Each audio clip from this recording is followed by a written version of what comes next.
Non. Et le problème, souvent, nos modes de vie sont dictés par la société, les Et hommes. inconsciemment, tu vas te dire, Oui. bah, je suis libre, c'est juste que j'ai pas envie. Mais non, Bah c'est non, juste que t'as peur qu'on t'insulte. Donc au final, exactement. est-ce que t'es vraiment libre? Oui, c'est Bah non. ça. Bah non, Parce que être libre, c'est se libérer de toute peur. c'est Donc, ça. qu'est-ce que tu ferais en tant que femme? Je regarde à la caméra si tu n'avais pas peur. Et c'est drôle parce qu'il y a un autre sujet auquel je pensais, c'est que moi je trouve que en 2023, c'est ultra compliqué d'être une femme libre.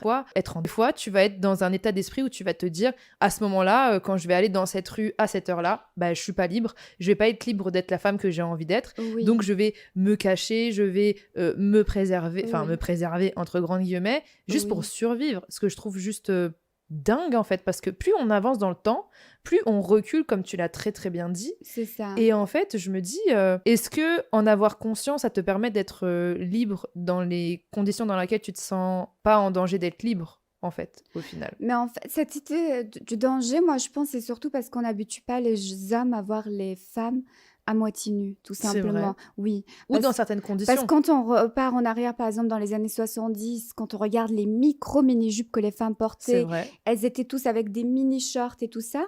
Pour les hommes, c'était la normalité de voir des femmes comme ça. C'est vrai. C'est que nous, en fait, pour qu'il n'y ait plus de danger, faut que, pour les yeux des hommes,